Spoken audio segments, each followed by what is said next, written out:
বিশ্বকাপ ফুটবলে লিওনেল মেসির ভবিষ্যৎ ক্যারিয়ার নিয়ে যখন ভক্তদের দ্বিমত আর আলোচনার শেষ নেই, ঠিক তখনই 2030 সালের বিশ্বকাপকে ঘিরে এক নতুন সমীকরণ আশার আলো দেখাচ্ছে আর্জেন্টাইন ফুটবল প্রেমীদের। ফুটবল বিশ্বের সবচেয়ে আলোচিত এই তারকাকে ঘিরে নানা প্রশ্নের ভিড়ে সম্প্রতি একটি গাণিতিক হিসাব সামাজিক যোগাযোগ মাধ্যমে বেশ আলোড়ন তৈরি করেছে। ফুটবল বিশ্বকাপের শতবর্ষ পূর্তির আসর বসবে 2030 সালে।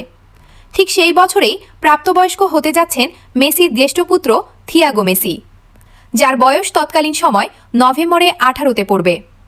ভক্তদের একাংশের ধারণা, থিয়াগো যদি নিজের ফুটবল প্রতিভার বিকাশ ঘটিয়ে দ্রুততম সময়ে পেশাদার ফুটবলে পা রাখতে পারেন, তবে জাতীয় দলে বাবার পাশে একই ড্রেসিং রুম বা মাঠে তাকে দেখার স্বপ্ন বাস্তবায়ন অসম্ভব কিছু নয়। 13 বছর বয়সী থিয়াগো বর্তমানে ইন্টার মায়ামির যুব দলের হয়ে মাঠ মাতাচ্ছেন। ফ্লোরিডার এই ফুটবল একাডেমিতে তার পারফরমেন্সের দিকেই তীক্ষ্ণ নজর রাখছেন আলবি সেলেস্তার সমর্থকরা। থিয়াগো জন্মেছিলেন বার্সেলোনায়, তবে নিজের আন্তর্জাতিক ফুটবলের ভবিষ্যৎ নিয়ে তার স্পষ্ট অবস্থান রয়েছে।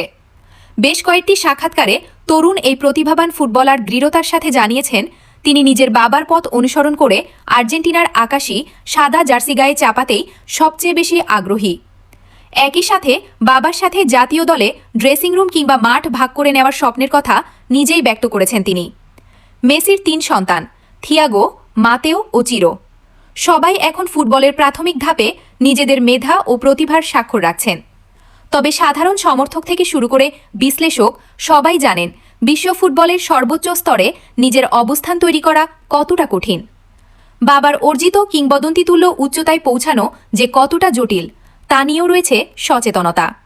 ফলে এখনই এই উদীয়মান কিশোরের কাঁধে বাড়তি কোনো চাপের বোঝা চাপিয়ে দিতে চান না ভক্তরা।